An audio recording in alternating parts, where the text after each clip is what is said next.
All right, folks, it's time for another edition of Mullings Music and Memories. And of course, I've got all kinds of folks popping in and having great conversations as always. Just finished doing one with the radio show with Marc Lee. And of course, I stepped outside earlier and it was a little bit on the cooler side. That's right, it was probably around 40 degrees or something like that.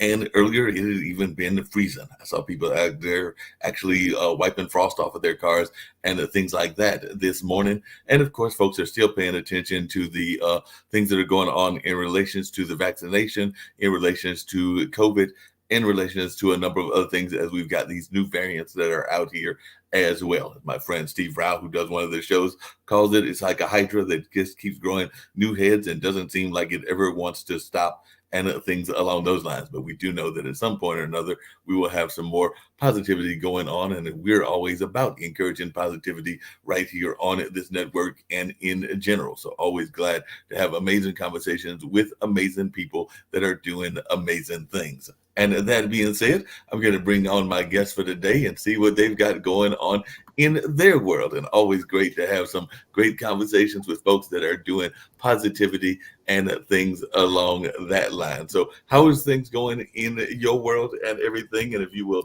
share with us a little bit about the whole Let You Know movement, because I'm all about letting folks know. That's actually what I try to do on a regular basis here as well, is let folks know about the various things that are going on in the world and all of that. But I would love to hear your perceptions of some of the things that you've got going on in your life, and how are you doing? Because like I said, we're in the middle of a pandemic that is going to be celebrating 2 years in around February or March of 2022. And if folks had told me that it would be a 2-year pandemic, I would have told them that I was hoping not, but I'm not even sure when the end point is coming, but I know it's got to be an end point at some time or another. But how are you doing, and how is life treating you in general?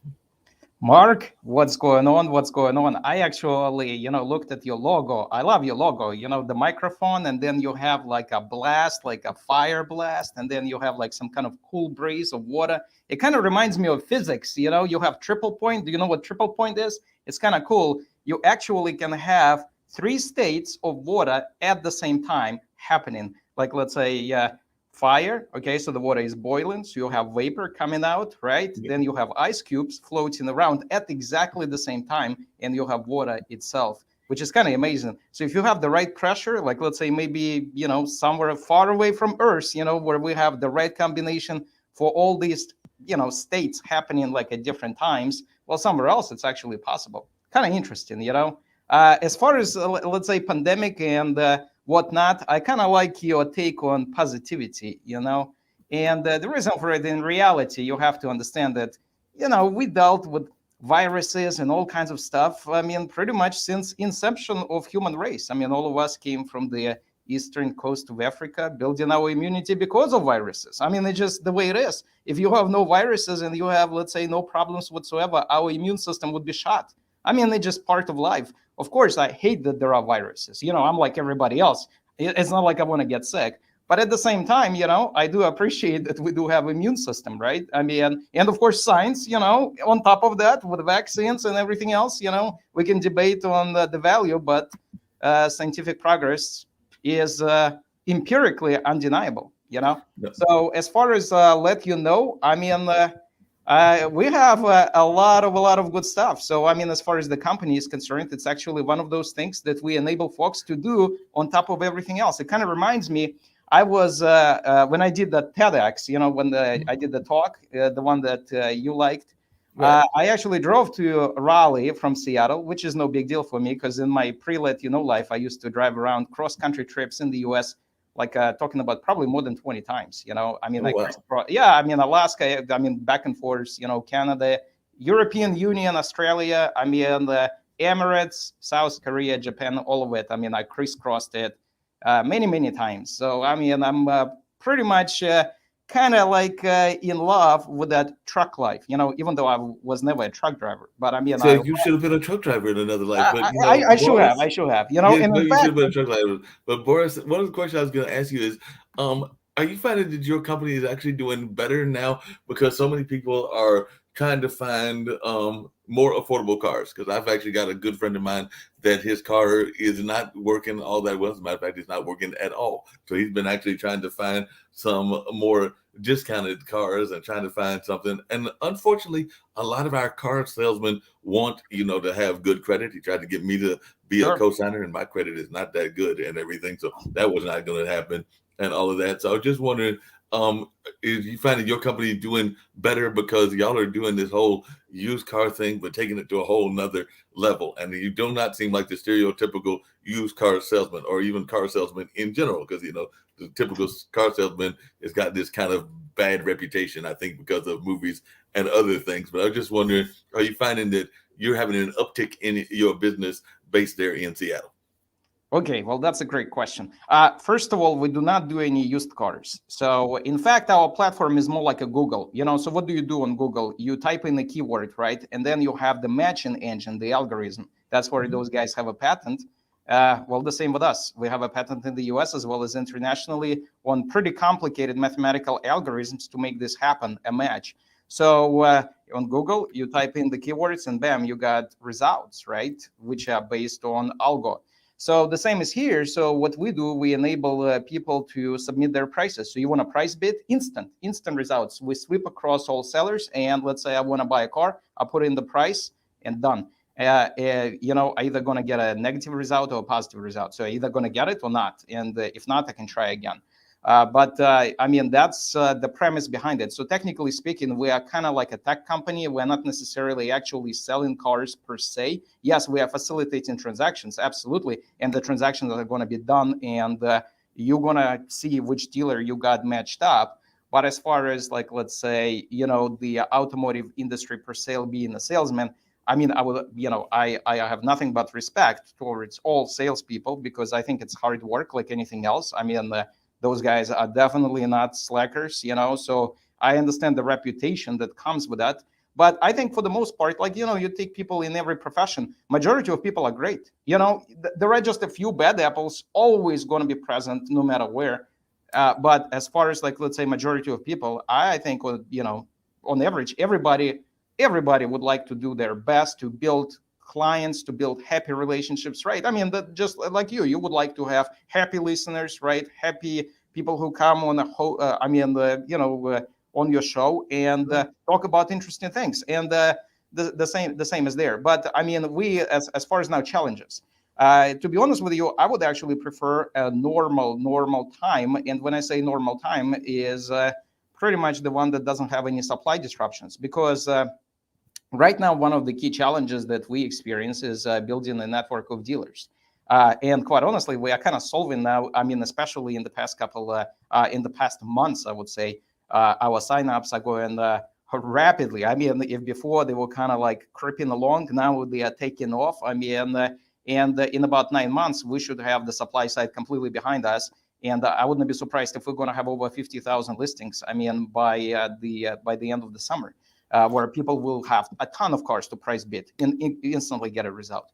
And so the point I'm trying to say is that in reality, okay, I prefer full production, because with full production, you have a lot of cars the dealers have to sell, right? And that gives our audience, our buyers, access to deals they wouldn't have otherwise. And that's at the end of the day, that's the key. I want to make sure that we are deal makers, right? So we are a platform that matches you just like Google does to your results, except here you have the ability to price bid, bam, instantly. You got what you wanted.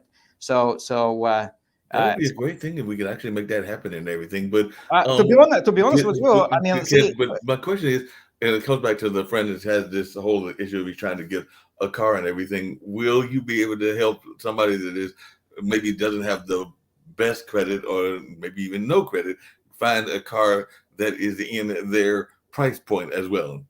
Because of the pandemic, people's price points might be lower than you would expect them to be and everything. But I was just wondering, is the whole way that this matchmaking service, because it's basically a matchmaking service between the cars companies and those that are providing the cars. Right. I imagine it's both dealers, and of course dealers have all those rules and everything, but also private investors to the person. So I'm imagining that you have both cars that are listed from a dealer, as well as some that maybe it's Joe Blow that's got his car that he wants to get rid of, but he wants to sell it to Sally Smith or something like that.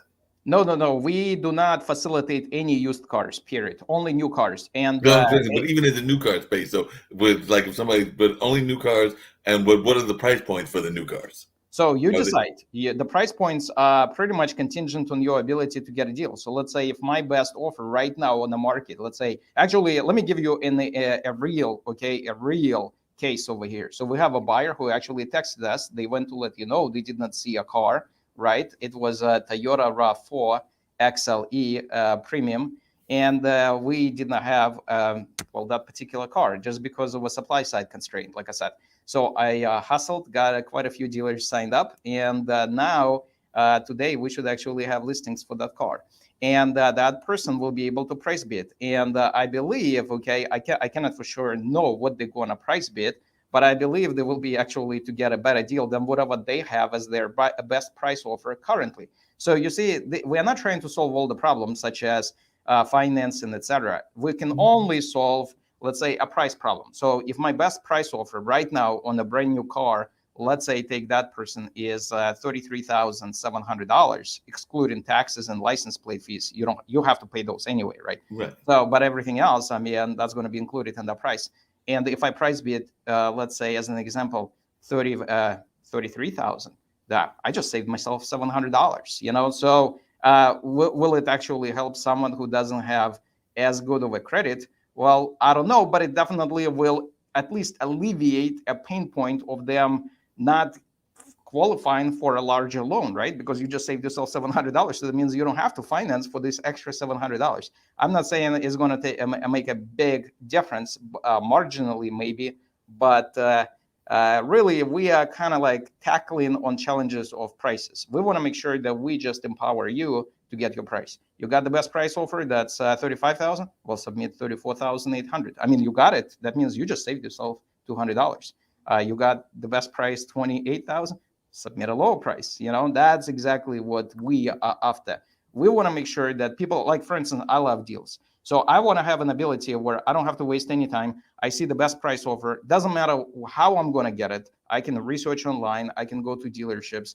I can do whatever, I like to do. But at the end of the day, when I do my homework, I will have one price, right? A best price offer that somebody going to give me. Well, I want to have an ability to price bid and get it for a lower price than that, and get it instantly and have that deal reserved. That's it. You see? So if I'm hearing you correctly, and this might actually even be an interesting parallel, I'm going to make this parallel, and then you tell me what you think about it and everything. But one of the problems that happens in social life, particularly like in that whole dating space and everything, doesn't matter whether you're 60, which I'm going to hit next year and everything, or whether you're 16, is this whole concept of being able to present your best foot forward and to also, to some degree, negotiate. And I think that a lot of us are not the best negotiators in the world. We sometimes undersell ourselves and do things along that line. And for that reason, there was a great company that was created, I think also out of the West Coast, named eHarmony, which kind of like helps people in that space and everything, because it eliminates some of that work for you. So it sounds to me like your company is doing the same thing for the car dealership, in the sense that y'all are helping people that may not be the best negotiators in the world, just like eHarmony helps people that may not be the best negotiators in the sense of their dating life and how they present their best foot forward in that space. Would that be a fair parallel? Absolutely. That's a great analogy. Actually, a surprising one. I have not even thought about this. And see, this kind of goes back to human ingenuity, right? I mean, we all have different experiences and we think differently. And you just highlighted something that, quite honestly, I have not even thought about, and yet it's on the money. Absolutely. I mean, it's a match in service, right? And it helps you to kind of like get the benefits of something without maybe even putting that kind of work, such as negotiations in this case, just because maybe some people are going to have more reservations because of their shy nature, right? I mean, that can happen. It doesn't mean that they are, bad people or anything like this. It just means that they don't want to be fighting for a price. And yet they want to have, access to the same results, so to speak, right? And that's exactly what we provide. You absolutely right. And we just put a mathematical framework to make it happen. Now, to be honest with you, I mean, new cars is just the beginning. So we're already starting to develop, consider that to be a ghost infrastructure where we're going to have in about 9 months a pretty complicated product ready to go across many different things, such as hotels. Or let's say you want to get you want to reserve like a bowling alley session with your friends, or you want to have laser tags, or even a haircut. Quite honestly, I mean, you can actually price bid on that as well. Put your parameters. So let's say you want to have like a regular haircut with perms, or like let's say color, whatever fancy you, and you will be able to price bid on that as well. So quite a lot of I would say different focuses on different industries are in our pipeline, just to materialize all of that. So new cars is just very, very beginning, I would say. I mean, the plans will go far beyond the new cars. We want to really empower people to be actually, their own bosses whenever it comes to negotiations without actually negotiating. You want to get it, bam, pull the trigger, get your price and then submit, done, So that's exactly right. And as far as dating, yeah, I mean, it's actually pretty true, because and some people are gonna get nervous, right? So I mean, you get the same kind of environment where that if the conditions are perfect, right, you would actually have a match. Well, sometimes the conditions in real life are not exactly perfect because somebody will be nervous, right, or somebody will not feel quite themselves, and then they're going to have a wrong impression that they're going to make on another person, while there should have been a connection, right? And that's actually a great innovation on eHarmony, part. And kind of, in a similar way, we want to empower people to get those transactions on their terms, So absolutely, I mean that. Like I said, that's an excellent analogy. Well, good. I'm glad I made that excellent analogy. Now, is there any you mentioned that the company's going to expand. Right now, y'all are doing new cars and everything, but you also mentioned the laser tag kind of gaming space and everything. But how much products do you see going out and doing? And are you worried that there might be some industries that you might not want to tackle? Like, I don't know that you want to necessarily tackle being a service for food, because there's already DoorDash and some of the other ones that exist in that space and everything. So are there any industries that you already feel are off limit, or do you just like think that it's an open book and you're looking forward to servicing hundreds, if not thousands, of industries?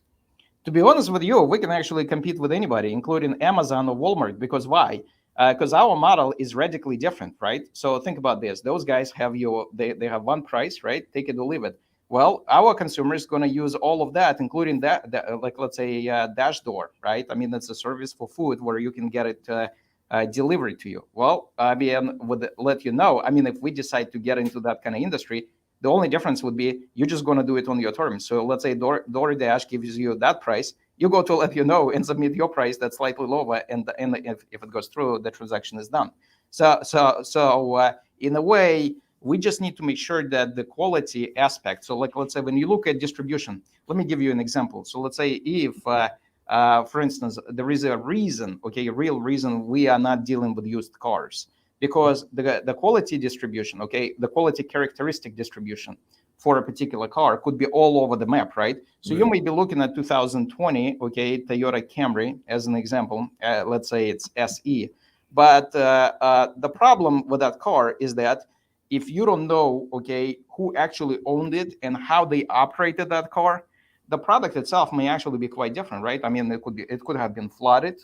Somebody actually may not be careful when they were driving that car. Somebody did not do the maintenance, right? Did not even, let's say, change their oil, or like, let's say, the regular checkup. I guess there's a whole list of things you have to do, I guess, to maintain the car properly. And let's say if someone was slacking on that, on that particular aspect, well, guess what? The car you may be getting would be a lower quality type of a product, even though it's still kind of the same, right? 2020, let's say Toyota Camry SE. Yet, I mean, it depends. I mean, if the owner took a good care of it, it probably would be better than the same car where the owner didn't.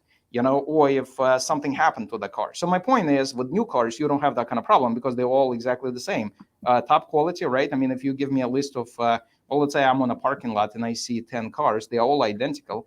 I cannot tell which one is going to be reliable, which one is not. I can only go by probabilities. So let's say Toyota Camry is highly, reliable car. So I know, well, my chances are pretty good that in the next 5 years, it's going to be a great car. And of course, I have warranty and everything else on top of that. Well, if it's a used product, I just don't know. And because of that, you see, when we are looking at industries, we just have to be careful that the quality aspect itself is not an impediment into the mathematical algorithm, because we don't want people to have a perception that their price bids, okay, let's say low price bids are getting converged to low quality, you see, and high bids are converging to high quality. We want to have a true matching, okay, platform where low bids are just great deals, rather than being matched to, like in a car, I guess, industry, like let's say whenever you talk about used cars, that would be something like lemons, right? That's what they call them. And we don't want that. So whenever we look at any industry, we want to make sure that the quality characteristic is not going to be some kind of factor in those decisions. You see, we want to take it away and have a product that's homogeneous actually in characteristics of quality. So that means that if I submit a low price, I get a great deal. And that's just the way it is. No, that makes a lot of sense and everything.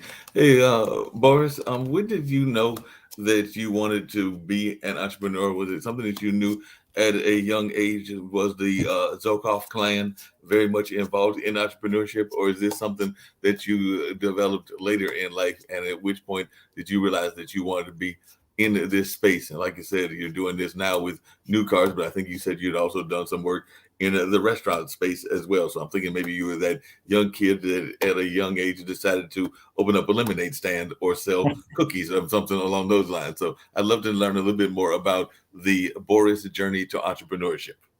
Well, that's an excellent question. Nowadays, though, I gotta say, there is a new wave. Okay, there is a new wave of entrepreneurs. Like, look at Elon Musk, look at Google guys, Larry Page, Sergey Brin. I mean, look at you guys in Raleigh. Look at SAS, right? Right. The guy has a PhD in stat. So there is a new wave of entrepreneurs who are highly technical people. So I think the past kind of like pedigree of entrepreneurs, where you had to be like active with a lemonade stand and some kind of newspaper delivery, I think it's kind of fading away. Now it's just a new crowd that's emerging with a lot of knowledge, with a lot of kind of expertise, where they applying technical skills. And because of that, I think the journey is a little bit different. Now, as far as the capitalistic instincts, I mean, I'm not so sure, because if I go back, like I said, I mean, of course, if I go back into like forever, we all came from the same place, like I said, from Africa. But I mean, if I go back like 160, 170 years ago, back, like let's say, if I trace on my grandpa, that would be like into Russian Empire back then, and his whole family were peasants, because only in 1961 they actually, it's kind of interesting, it happened in the US as well as over there, they lifted the pretty much like a human ownership, so to speak, like this horrible system. So all my family kind of came from there, so we were like kind of peasants, I guess, and then they lifted it, and all of a sudden all these guys were highly talented, they became entrepreneurs, a lot of them became capitalists, believe it or not. So all of a sudden they have the freedom, right? And before the Soviets came in, I mean, a lot of them started their businesses and actually became quite successful. Of course, Soviets came in, executed a whole bunch of them, and those guys, well, faded away, from I guess the surface of the earth, so to speak. But maybe that instinct got carried over to, through the family line to my grandpa. My grandpa, he's an academic. I actually myself, I used to be an assistant professor as well. So I kind of inherited, that drive. My mom, she has MD, but she is in medical field. but also she loves science, just like all of us. I mean, I used to actually debate with mom. I used to debate with my grandpa all the time on different mathematical models, Fourier transforms, a whole bunch of other stuff. And there is this love for science, and yet maybe there was something that was kind of passed along the gene, line, I guess, like where we love capitalism in a way that, hey, what if you actually invent something, and then when you invent it, you make it happen for people to have a product they did not have otherwise, right? They did not have it before, now they do. So this idea to innovate, the whole concept of pushing frontiers, that's what's really dear to me. So I think from all, from if it's not just me, but when I go back to my family, and um, I think there is this common denominator where a lot of people love the innovations, and there Mhm. was this you know sort of like desire to learn a lot of different hard concepts, and Yeah, that makes a lot of when sense. How much is the blockchain technology? I was actually having a conversation with a friend of mine earlier on one of the other shows about the cryptocurrency and around NFTs and a number of other things that are in that blockchain technology. How much has that been impacting your business? Because I think it was starting to be popular when your business started, as it's a relatively new company, but now it's right. even becoming more popular. So I imagine there's even people trying to buy new cars, which I don't know how you would do that, but they're probably trying to buy them with some of these new currencies and things along those lines. So I was just wondering your thoughts about this new block technology and whether it will impact your business at all. Well, to be honest with you, I mean, talking about cryptocurrency is just another way of paying for something. I mean, that's what it is. It's a medium of exchange. So, given that, I mean, we don't offer cryptocurrency right now just because credit cards are still being dominant. I'm talking about in US dollars, I guess, Right. in terms of transactions. But down the road, absolutely. I mean, we can actually have cryptocurrency that will be accepted on our platform. Initially, to be honest with you, when we put together a business plan, and that was like almost 5 years ago. It's a long journey to actually create something that's not relative, but very complicated. The business plan, it was over 200 pages. I mean, it was pretty, meticulously written. I would say like almost like a blueprint of how the company gonna go from point zero all the way, right? And that, of course, doesn't mean that it actually materialized that way, but it's a nice to have a plan, right? If you don't have a plan, you have no idea where to go. So anyway, so actually on that manuscript, okay, we specifically talked about cryptocurrency, and we talked about bitcoins, and there are a whole bunch of other ones, Ethereum. Of course, a lot of other cryptocurrency came out in the past couple of years that we could not even foresee back then, Mhm. that would materialize in 2021. But the connection that we made was when we're going to expand into economies that are less stable, that have Mhm. more fluctuations in terms of their own currency. Cryptocurrency would actually be a viable tool, right? Because if you don't have a lot of faith in your system, so let's say you live in a country that's not developed, right? A lot of people actually mix up terms. They call them third world countries, which is wrong, because third world country actually, from a context, it's incorrect, because in a Soviet environment, you had developed economies were considered to be first world countries, okay, Okay. and this was more like a NATO bloc, and then you got second world countries, which was Soviet blocs, and everybody who were neutral, not poor, neutral, they were Mhm. actually considered to be third world economies. And you got Switzerland and Austria, were obviously very rich countries, right? Developed economies who were actually neutral. So they would be considered to be third world countries. You wouldn't be normally associating with that. But anyway, the point is, when you look at developing economies, a lot of them are not stable. And given this maybe even institutionally not stable, right? I mean, they're like, let's say government may get Mhm. overturned. You got revolutions all over, like Egypt, right? For instance, when they had Spring Revolution, the whole Right. government changed several times, in fact. And so whenever you have those kind of fluctuations, right? Whenever you have that instability, Well, a lot of times people don't want to be holding their own currency, right? So they would want to have something else. And cryptocurrency becomes completely viable tool in that particular environment. Nowadays, of course, it's much more than that. But that was the thought process when we were thinking, okay, so as soon as we're going to go global, we need to make sure that we have cryptocurrency, well, as part of our wallet, right? That we actually offer to our buyers. And so I just believe what's going to happen in the next maybe 5 years is that we're going to be pushed to offer cryptocurrency in the US, as well as, let's say, if we get into Canada and European Union, we're probably going to have to offer the cryptocurrency much sooner than we anticipated, just because of the dynamic of global forces, I would say, and also the way the market is moving.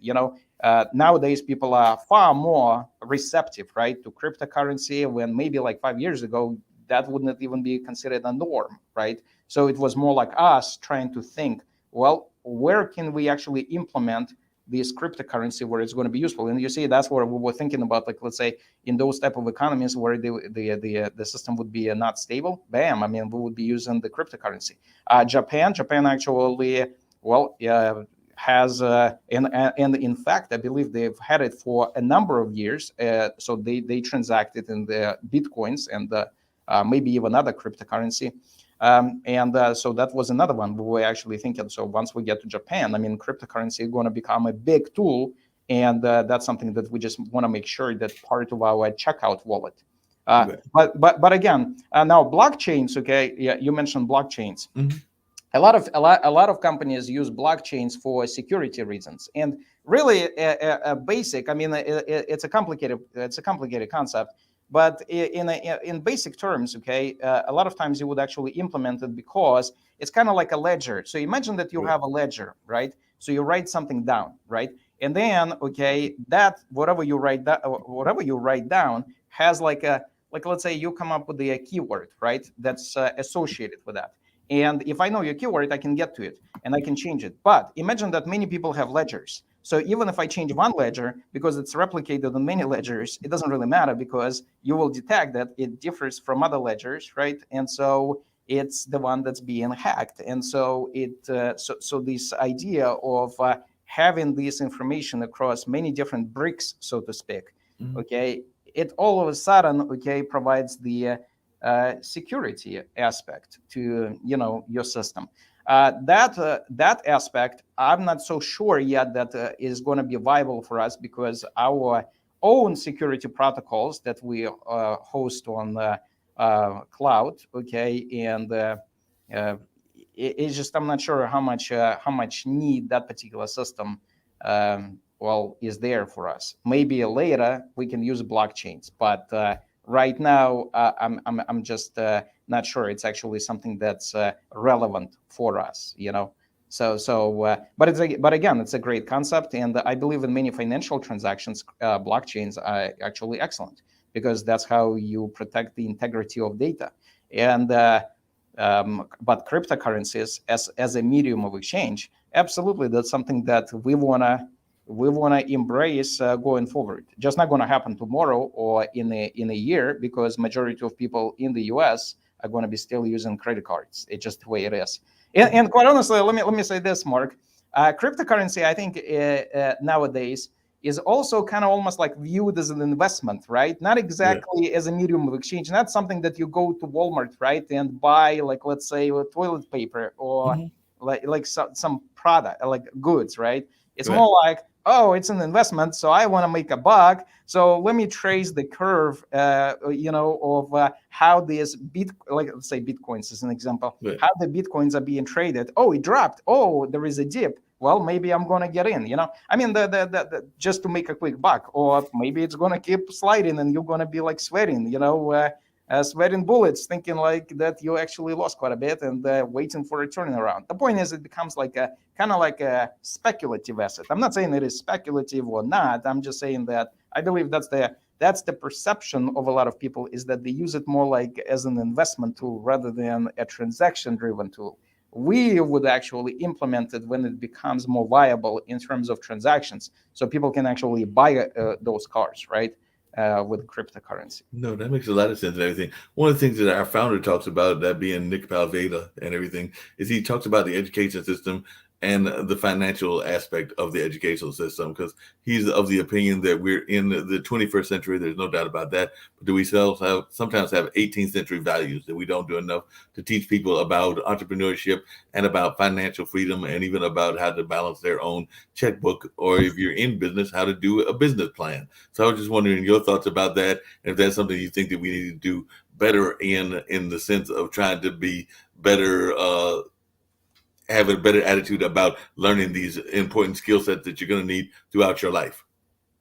Well, financial, okay, financial classes, okay, let's call them financial classes, okay, quite relevant. So I would agree with him that an education, okay, focused on some of those classes could be quite beneficial. The only problem I have with that particular methodology is that I want to make sure you don't take away from some other key classes, such as if you're going to cut out mathematics, okay, from your curriculum just because you don't have any time for it, because you're going to be teaching somebody how to open a savings account, which to me is a trivial tool, okay, well, you may actually take away far more greater value that somebody will have down the path in their life. Because you see, a lot of academic, okay, I would say academic classes, okay, you don't see necessarily the immediate application to them in your life, right? Because, like, for instance, when you're a kid and you're growing up, you like to play basketball, you like to play soccer, you like to go to, or lacrosse. I mean, my sister, for instance, she used to play lacrosse. I mean,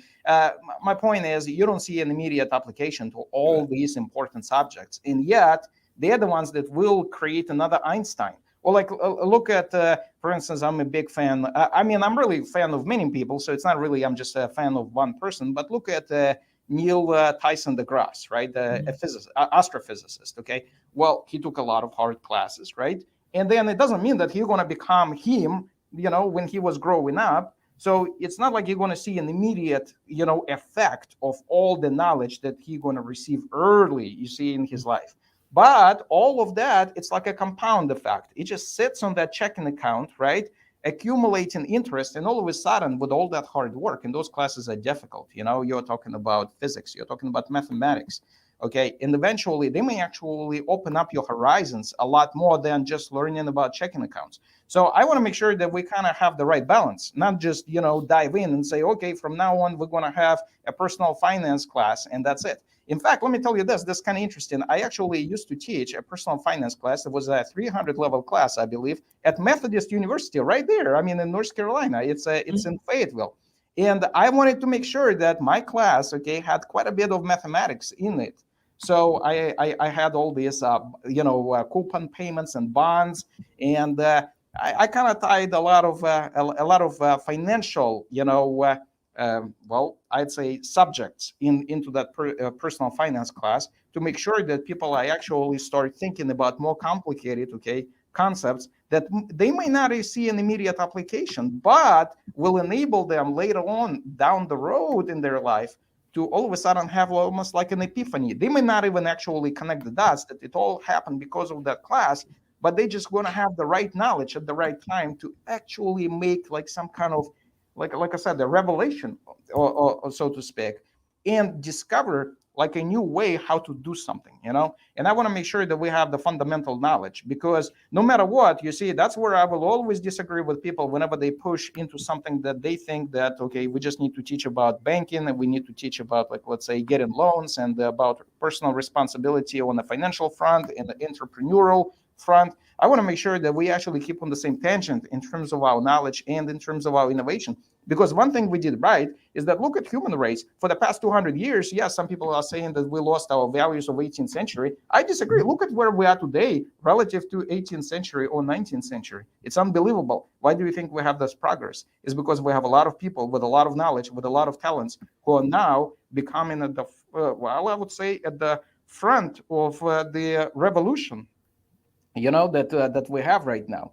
And the human race has achieved tremendous things. And even in capitalism, let's actually look back 100 years ago. It was a crony capitalism. That's what it was for the most part, right? You have some friends, you had some connections, you had some family, that pretty much help you to push along. Nowadays, a lot of these billionaires, a lot of these innovators are self-made, completely self-made. Look at Facebook, right? Look at Uber. Look, I mean, and they all those are mathematical or, like, let's say, program intensive companies. Look at Elon Musk, of course, with Tesla, and a whole bunch of other companies. My point is, these people, they are there because of where we are today, pushing, you see what I mean, us as a human race to where the talents become the key. That's really what it's all about nowadays. It's not about necessarily your connections, but it's about hard work, and it's about knowledge, and it's about having talents in different areas, right? So, let's say, look at guys like Michael Jordan. Mhm. He work hard. A lot of people just see success, but how he got there was because of a lot of hard work. And that hard work is the same in not just in sports, but look at what he has accomplished in business, right now. Was he actually taught how to balance his checkbook? I don't know, but the knowledge that he received and the hard work that he put in, you see, the Yeah. combination of that's what made him, I mean, just a phenomenal human being, with massive, accomplishments in this life. And I want to make sure that we actually keep that tangent. You see, I want to make sure that we do not, somehow take away from key fundamental, subjects by maybe realigning the focus on the educational spectrum. So that's my only take. I'm all for, financial awareness, how to Mhm. actually be able to balance those checkbooks and become an entrepreneur. But at the same time, I want to make sure that the fundamental knowledge, is still present, that the hard work to get there is still present, because that's what's going to make us way better in 100 years than what we are today. Now, one of the things I've noticed about entrepreneurs, not the ones that you just named, but definitely have some friends that work in the African American business community and even do some expos. And they found that a lot of the entrepreneurs in that space are what they call solopreneurs, which means it's basically just them. And maybe it's like a very limited staff, if any staff at all. And of course, those could be anything from beauty shops to a number of other things, but they're not really employing anybody. So I was just wondering, what is your model, and do you find yourself? Because I noticed that you have both a CFO as well as some other people that are involved in this project. So I was wondering if you could talk about your company and the company model and how it came about, and whether you think that that small staff is better, a bigger staff is better, or you can also understand the problems of being a solopreneur and running a one man or one woman shop. Oh, that man! I mean, your questions are on the money. I mean, great stuff, great stuff. Look, I mean, I think, the most important part is not to be a bloated bureaucracy. That's the key. You want to be efficient, whatever that is, for whatever you're trying to accomplish. You see, because our plans to scale the company are pretty, I would say, are pretty global. We will have to have quite a bit of staff on our hands. And that's just because, you see, whenever you talk about a very complicated and a very complex infrastructure, one man is just not going to be, or one woman, one person, that's the key. One person is just not going to be sufficient. You're not going to know everything. It's impossible. I can give you a couple, like, let's say, different angles to the business. Yeah, you have, for instance, whenever even you program, you have the backend, and that means that somebody has to be like a super pro, a guru in like C# and programming languages like this. Then you have UI side, and on a web platform, you gotta have, like, let's say, Angular skills, or it could be some other ones, but Angular, for instance, is what we use. Or, like, let's say, for apps, we're about to release our apps. You gotta, like, native languages for iOS. Somebody gotta be an expert in Swift, or in Android Kotlin. So just in this pretty narrow, I would say, Mhm. narrow, discipline such as programming, you already have different, right?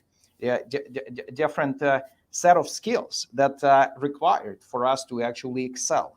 Now, you also have nowadays in terms of marketing, you have artificial ads. So that means that we gotta have people, and we do have someone who, a whole company actually, who can execute our plan on the artificial intelligence side. We also have the search engine optimization. We have also people who can, who are helping us on that front. And now you're talking about also administrative, okay, and accounting and legal side of the business, and we want to make sure. Hold on a second. Somebody was. Let me just. Okay. And we want to make sure that we have people with those set of skills, who can actually get us through some challenges that we may experience in those disciplines. So the key is, if the business is quite complicated, I think it's actually really difficult to run it with just one person or a few Mhm. people. But at the same time, you want to be always as efficient and as lean as possible, because the key is, one of the biggest mistakes that you can make is all of a sudden hire a lot of people, and all of a sudden you're not scaling to where you actually going to require that kind of staff. And guess what? That's actually going to be a drag on the business. Let me actually give you an interesting analogy. Yeah. In terms of that, there was a company, I forgot exactly what it's called, but I think it was called General Magic or something like that. Mhm. Okay. And it was back in '90s. It was a company that developed a smartphone. Believe it or not, it did not look like a smartphone, but I mean, it was bulky. But that company acted like a $1 billion company. Okay, so they had a whole building. Like, imagine actually being almost a Google-sized company without any revenue to back up a Google-sized company. Okay, type of organization, right? And that's what those guys did. And in fact, I mean, they are brilliant. They had a product that back in '90s was way ahead of everybody else, right? And yet they did not start lean. They did not start efficient, where they could actually adjust, right? So nobody wanted smartphones, but they knew that the demand would be there. It's just a matter of time. Well, that means that you have to kind of work your way into the economy, making people realize that this product is just revolutionary, that it's a breakthrough type of product, and then it will be something that they would love to use in their daily lives. And we know, of course, Steve Jobs did that. Right. So the point is, you wanna, okay, no matter how much you scale, you wanna make sure that the staff that you have is not bloated, but it's actually just right, just efficient for whatever purpose that you are trying to position your business. So that's my take. It's not just a matter of like some kind of one size fits all, right? Saying Right. like you gotta have 100 people, 1,000. It just depends what you're gonna do. But the key is, with a complicated product such as Uber, okay, it was a very complicated product. Okay, Google is a very complicated product. You're just not going to have one person who's going to all of a sudden know all these different angles to the business. It's just not feasible nowadays, and that's why you have a lot of people, okay, who can fill in these niches, right, and Mhm. help you along the way. Actually, talking about like Tesla, a lot of people associate Tesla with the Elon Musk, right? But this company was founded, I mean, in 2003. I mean, in reality, the company has persevered almost like 2 decades, before it became like this massive, right, uh, juggernaut that we Right. know Tesla today. But they have quite a few. There were 5 people who actually were pushing it from the inception. So, Hmm. so yeah, and one of the people actually, they had JB, okay, JB Strobel, I believe his name is. Right. Yeah, he just resigned as their CTO a couple of years ago. But he was there for all of those, like almost 15 years. And that guy, okay, is a household, almost like nobody knows him, but it's people know him, but not like as Elon Musk, I guess. Right. But he would be a household name when you talk about batteries, about the science behind batteries. Now, does Elon Musk know that? Probably to an extent, but not as much as JB. So my point is, you need to have the right people, right? And it just not going to be feasible for one person to know all of it. It's just not. Whenever the product is complicated, you're not going to have a one person show. That just that's my take. No, that's not gonna work at all and everything. I definitely agree with you on that. And I'd love to hear your impressions about one other thing as well, which is a lot of times on this show and on this network, we've been talking about, and you've alluded to it a couple of times, the kind of different economies that exist. And of course, you came from one of the Soviet blocs and everything, or at least your family did.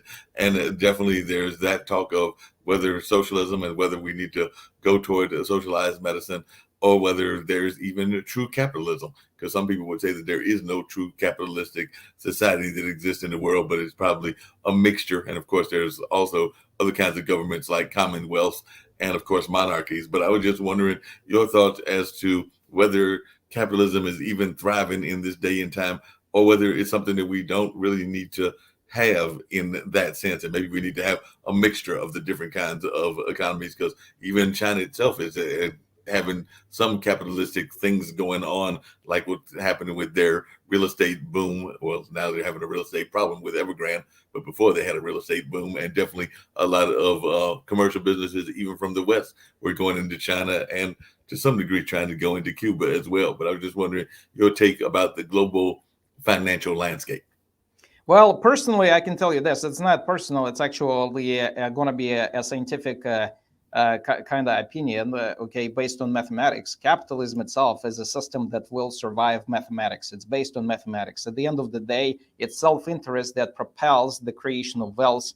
And when people are saying, well, we have growing inequality, well, keep in mind that our standards of living for all people are actually rising. So right now, they are at a level that's well, hasn't been attained before. It's just the way it is. And maybe you're going to have a much smaller gap, 100 years ago. But the key is people also lived a lot worse. Yes, I mean, maybe the gap was much smaller, but now everybody are way better than before. So like, let's say, if you're going to tell me that the wealth, okay, inequality is going to be even more in 100 years, but my real, when I say real inflation adjusted income is going to be $200,000, right? Like in today's terms, I take it, So is somebody going to be like $1 trillion, but I'm going to be, instead of, let's say, 60,000 at 200,000, I'm cool with that, because I don't envy success. I want to have everybody to be in a much better position financially as well, right? So capitalism got us to this point, and just to say that all of a sudden it's not working, that's incorrect, because we're here because of capitalism, and capitalism will actively, add value to a society. Now, it doesn't mean that certain, aspects cannot be regulated by the government, and that's where a lot of people associate, right, with socialism. It doesn't mean, by the way, it's socialism. It just means that the government may actually be regulating those particular aspects. And actually, again, those regulatory, framework may actually be backed up by mathematics or science. Let me give you an example. Global warming and climate is one of them. It actually involves with externalities. Capitalism itself will always under discount, the effect of externalities or climate changes. Why? Because think about this. If I'm a factory, right? So let's say I produce, well, we are not, but let's say if I have a factory and we produce cars, and let's say we pollute. Am I going to be concerned with the effect of the pollution, so people have more allergies and they are taking medication? Probably not, right? Because I'm really concerned about my cost to produce cars, right? Yet, when you look at the overall economy, you have to take into effect that because of your production, now somebody is suffering in terms of allergies, right? And have all kinds of different ailments, right? And because it has a drag on the overall society, because there is a real cost associated with that, right? So if I were taking into consideration that extra cost of pollution, I may not produce as much, right? Because my cost is higher, so that means my profit margin is lower. So the regulation in that aspect makes a perfect sense, because then we want to make sure, it doesn't mean we want to curb down our production to zero, right? We don't want to go back to cave age. We want to make sure that we actually enjoy all the perks that we have in a society, but in a balanced way, where you have the benefit and the cost being reconciled, right? Not like cost greater than the benefit. Right. So the point is, it's always kind of like that equilibrium, point where the benefit, we get to the point where the benefit is exactly equal to cost, or the benefit is even above it. The key is, that is regulation, and that's not exactly a socialism, right? And in fact, to me, I would always value mathematics above else in terms of how to actually properly structure any regulatory framework. So you mentioned, for instance, healthcare, right? So, again, there are real benefits and real costs with, like, let's say, government healthcare. So the key is to derive, okay, a system that's actually reflecting the benefits and the cost. And as long as mathematically you can actually derive that, okay, sometimes having regulations and sometimes not, and maybe it's a hybrid of, like, let's say, almost like a freewheeling market, right, healthcare, but with some regulatory, okay, aspects to it. But that's probably the best way to go. And I believe, actually, if you think about it, I mean, Medicare is, or even Medicaid, they are just examples of it, right? Because you have, you have a free market, right? So you have hospitals working within a free market, okay, environment. And then you have, on top of that, you have government subsidies, right? For certain, okay, certain populations, such as like people who are above 65, right? Or based on incomes, right? So, like, let's say if somebody is below poverty line, they're getting the benefits.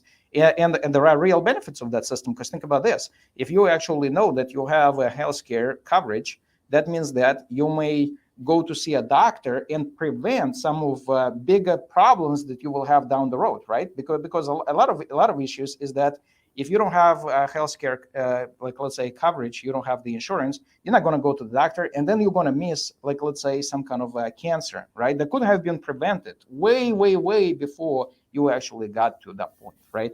And so there are obvious, benefits that are associated with the, more like this healthcare for all, right? You just want to make sure that whatever you put in place still has the right balance, right, in terms of the cost and benefits, and not just, well, we're just going to have a free healthcare, and that's just the best way to go, just because we said so. It has to be backed by mathematics. That's all. That's all I'm saying. And I feel like a combination is the way to go. And that's actually, I believe, is what Obama administration tried to do. They kind of tried to balance it, right? I mean, they had the again. I'm not trying to get into politics. I could care less about either party. Because I'm a centrist person. But I feel like that's exactly what the Obama administration tried to do. They tried to actually balance, the correct mixture of free market as well as some subsidies that they push through Obamacare, right? Yeah, that makes a lot of sense.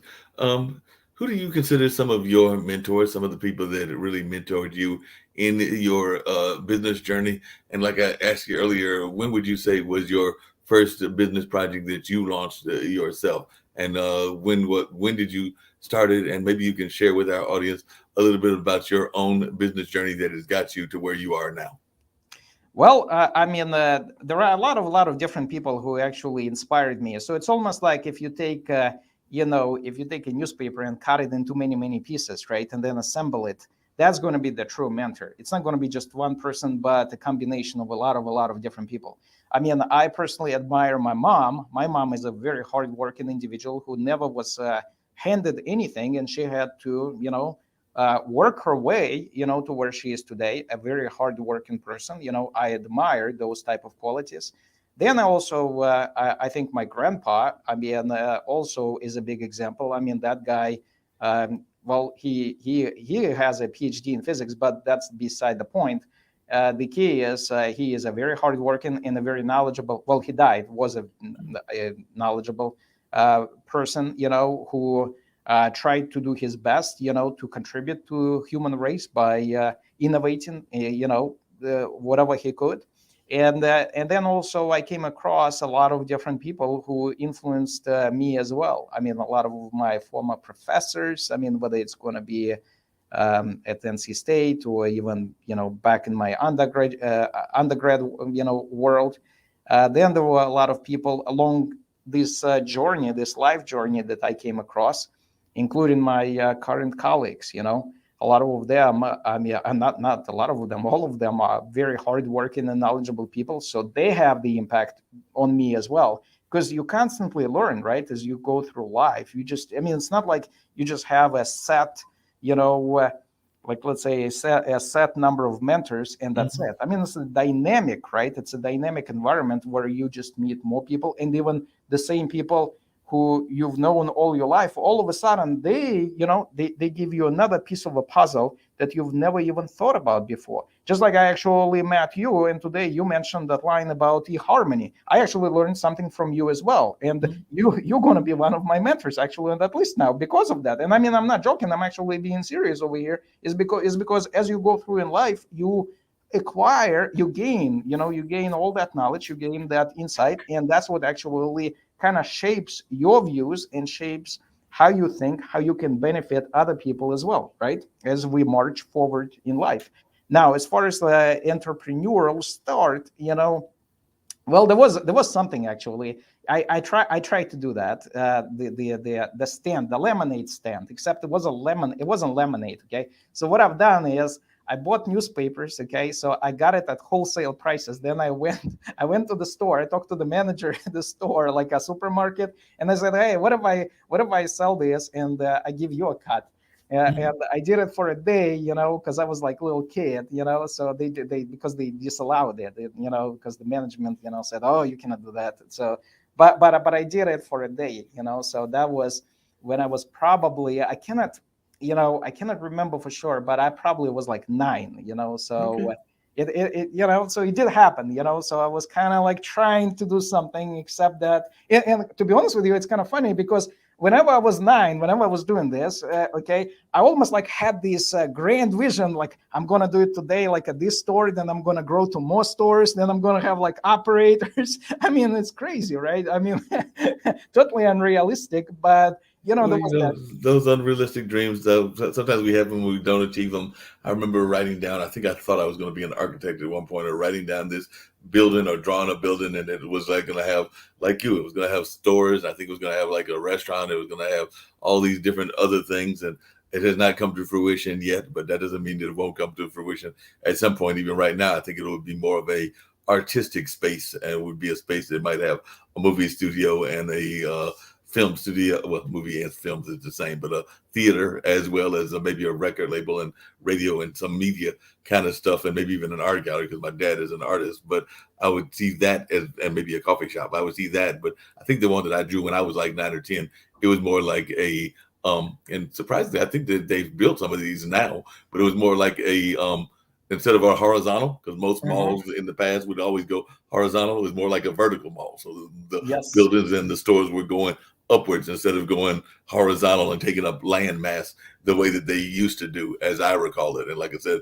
I have no idea where that drawing is. It's probably burnt, or that paper is vanished and might have become some other paper, because paper gets recycled. So there's no telling where that paper is now. It might be in somebody's cardboard box or something, for all I know, because we know that paper gets recycled. So I have no idea where it's at now, but I do have that vision of doing that at a young age. And I also remember being a camp counselor at a 4-H camp. So that was when I did some education stuff. But I think those were my only two businesses. But ironically, my parents, with no background in the field, or not very much background, because mom was trained as a guidance counselor, and I think dad's degree is in engineering, but not radio engineering. They decided at a very young age, for them, I think they were in their was a preteen, so they were probably in their late 30s, that they wanted to start a radio station because they did not hear enough jazz on in the radio, and they also did not hear certain voices being amplified, whether that was African American, Native American, or rural voices. So they decided to start the station with little training, and it stayed on for about 12 years. So I did get a chance to see what that was like. And then my dad also, during that time, was part of a farming co-op called And a Mule. It's kind of a play of the 40 acres and a mule slogan and everything. So so I did see business and get an idea of business, even from my grandfather, because grandfather was a farmer. So he definitely would take the farming products to the farmers markets and different things of that nature. And definitely I got a sense of what business was like from them. But I wish I had learned more practical skills and actually sat at their foot more than I actually did. Because like I said, well, mom and dad are still some of my mentors even to this day. But I know that I am not the most fiscally responsible person all the time. So I've got to actually get better in that skill set myself and everything. But definitely, I can see where a product like what you're doing is a very powerful and very needed product. But I was just sharing you a little bit about my own personal journey. How did you connect with your business partners? Because I did notice when I was doing a little bit of research that it's not just you that is doing this Let You Know business, but you also have a couple of young ladies that are working with you as well and everything. Because I did see that in one of the articles that you had given a shout out to Erin Shaw and Leslie McKeekey, or I probably mispronounced that, but definitely I was just wondering how you connected with them and who some of the other business partners are, and whether this was something that maybe came out of y'all's common work environment or common education, or how the partnership was created. Well, great stuff. Let me actually kind of backtrack a little bit because you mentioned jazz music, and I just want to, and that was a radio show, so I want to kind of give almost like a shout out to all the people who actually do all that, and I tell you why. I myself, I listen to EDM, trance music, but that's Mhm. more like whenever I drive a car. But whenever I was like, let's say, studying, so whenever I was in school, okay, doing my homework, doing a lot of, and I mean, it was almost like almost always 10-hour days, okay, on a Right. consistent basis. I had like classical music or jazz music on the background. So that's what happened, and it actually helps me to study, to focus. Now I'm not talking about blasting, just like on the background, quiet. Mhm. And a lot, I mean, jazz and classical music, they made me almost like kind of sharp, where my mind is totally focused, on the subject that I'm trying to understand, right? So it actually helped me. So I could have actually listened to one of those radio shows. I mean, and so that work help me, right, to Right. actually create other things, right? So that's where you have all these deflection points, and that's what I was talking about, the world of capitalism and the world of human ingenuity compounding itself. You see, because all of us are actually contributing to each other's success. I mean, in many different ways. Right. Some of the things, like for instance, you may actually be surprised. Who knows? Whatever the drawing that you did with these vertical molds could Mhm. have been seen by somebody, and that Right. could have been then communicated. I mean, my point is, we never know, right? But Right. all that may not necessarily be lost in space. It actually has, some palpable effects. Now, as far as, like, let's say the corporation itself, those first of all, I want to say that it is a corporation, so we have shareholders, and we have Mhm. over 40 shareholders, and we have quite a bit, quite a few board members. Okay, I believe we have 9 board members and advisors. How did all the people come about? I mean, some of them I actually, for instance, Aaron. So you mentioned Aaron Shaw. Mhm. We actually went to school for our undergraduate degree back at Goucher College. Okay, so Okay. that's how we got to know each other. But that's not the reason that he actually was part of Let You Know.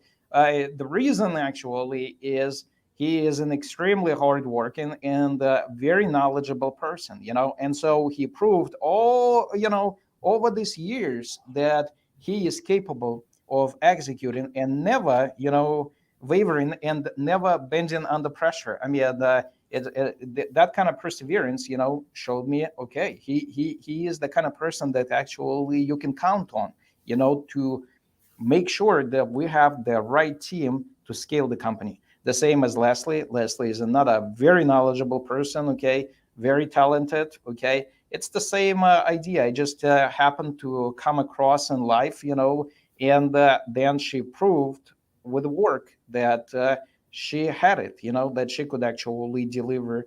And doesn't matter whether you cannot even see the sunshine at the end of the tunnel, so to speak. You can still do the work, persevere, and that's how the team has formed. Okay, and a lot of shareholders came about that way. For instance, one of our board members is Will Dyer. Okay, he is the automotive group owner.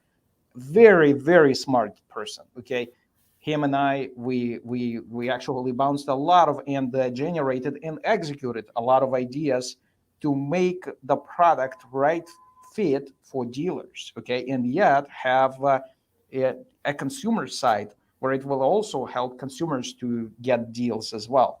There are other people, okay, who are extremely helpful and very knowledgeable to pretty much fill all these different needs that the company has to make sure that we have the right product to go full scale across all these different industries, right? And No, it sounds like you got a great board and everything. And by the way, how does Leslie pronounce her last name? I think I probably butchered it, but no, is it? no. You got it right, Magihi. So no, you got it right. I mean, that's Oh, that's good. I'm glad important. I got it right and everything.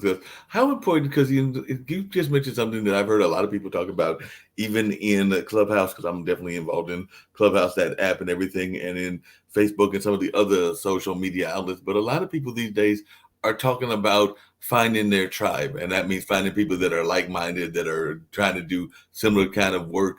And it doesn't matter what that tribe is. It might be a creative tribe, it might be a business tribe, it might be a number of other things. And even in, as you were describing creating your board, it sounds like part of that was making sure that you had the right tribe with you that was going to be supportive of what you're doing and the things along those lines. So I was just wondering, because a lot of times when we think of boards, we think about nonprofit boards. And my mom actually worked for a major philanthropic organization till she retired several years back, because she was the first president of the Golden Leaf Foundation, which is one of the foundations that came out of that tobacco settlement money and all of that. So she was the first president of that, and she had also worked for Z. Smith Reynolds and had a lot of organizations coming to her, but a lot of those were from that nonprofit background. And of course, I work in the arts, and a lot of those are set up as nonprofits.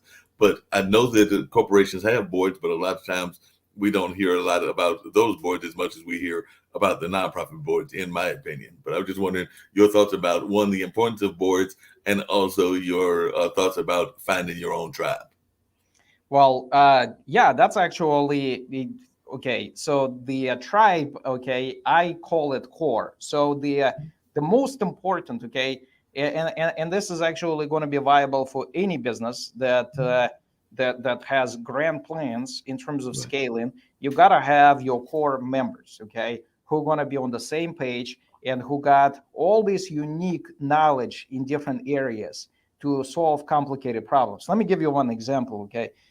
For instance, okay, I talked to, that was a couple of months ago, I talked to one dealer who is actually our shareholder, okay, and that person told me, look, I mean, one of the ways we need to make sure that we resonate with dealers is that about there is a certain percentage of dealers who don't want to do anything. So they like the idea of let you know that they can actually put in prices that they don't advertise anywhere, right? So they have like certain inventory that they need to push through let you know, but they don't want to do any work, like how to put these prices, how to compute these prices. And yeah, you have these complicated formulas which are easy, but will still take, let's say, 5 minutes of your time, 60 minutes a year. How can you do the same without them doing anything, which is kind of impossible, right? How can you actually put all the work without doing the work and get the benefits without getting it, without actually getting anything, like let's say physically, like done over here in terms of your effort, right? It's like you want to get the benefits without actually putting all the hard work. How do we do this?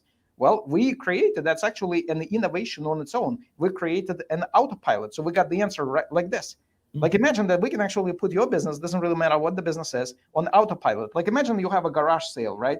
We sign you up, right? We immediately have all the access to all the items. So you have a chair, okay? We know exactly what it is, we know the price, etc. We compute like based on very complicated formulas, okay? The prices that go into our engine based on the parameters that you put in without actually putting in your time. And we keep on, okay, we keep on autopiloting you all your life. You see another chair, let's say, being delivered to you. We know it's being delivered. It got into your garage. We know exactly it got into your garage. We put it on let you know according to all these complicated formulas without, again, any time on your part. We actually do that for you. And then, okay, we see that somebody else bought that chair. You shook, so you guys shook hands. Okay, we know it's reserved. We'll delist it. So my point is, this autopilot is pretty complicated. Okay, from the logistics point of view, innovation. I mean, it could have been a business plan on its own. And yet, to solve a problem of that kind of magnitude, you needed the right people to come up with a solution that never existed before. I mean, because in reality, okay, whatever I described, yeah, I mean, listing, delisting is actually, of course, is no problem. But how do you actually get even this listing at all these complicated, okay, formulas without actually doing any of this? And yet, it's possible now. You see, that's part of our secret recipe where we came up with a solution. It's pretty slick. My point is, how do you get this done? Well, the only way you're going to get it done if you have the right people who can actually think outside the box, right? Who can actually say, hey, look, nobody knows how to get this done. So we are facing the wall. How do we go over the wall, right? How do we actually like overcome this? And that's where you have a group of people who are capable of, you know, getting these type of solutions, getting these, pretty complicated problems solved on the fly. And that's the value of the board. So to me, the only analogy I can give you, like, let's say, in terms of what you see in, outside, I guess, would be you have Amazon, right, which is our neighbor, because we're also based in Seattle. And they have what's called, I think it's called like A team, okay, and they have about 20 members or something like that. So those are, unique individuals who contribute with different set of skills, to make the company a success it is today, and to make it a continued success. And that's the key. So whenever somebody thinks of board, I believe if it's properly applied, you'll have a group of people who actually bring something to the table to solve complicated problems and solve it fast and come up with solutions that do not exist. Even our infrastructure, actually, the one that we got the patent, I mean, where we have this matching for you submit the price and boom, you have an instant result. It's a pretty complicated process because, and it hasn't been done. I mean, to a degree that we did it. We can actually differentiate different consumers, how they are willing to price bid, like their price sensitivities, okay? That hasn't been done. And the interesting part of that is that whenever you actually innovate and you create the infrastructure from scratch, you constantly have to solve problems.